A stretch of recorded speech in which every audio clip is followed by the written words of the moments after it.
If yes, given sir. the chance na kunin ka ng UP, in the near future na mag-coach sa athletics, will you go for it?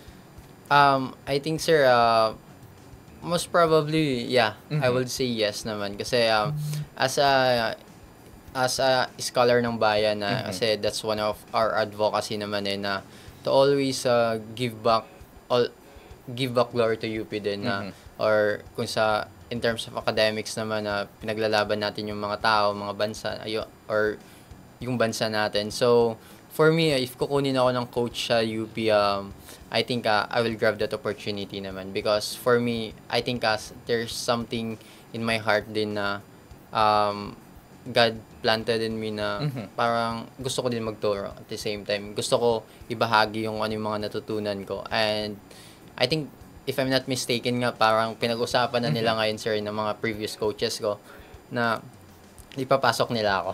That's And nice. yeah, I don't God will do the rest na lang. So yung idea mo rin talaga ngayon is lagit lagi para sa bayan. Oo, oo naman, oo naman.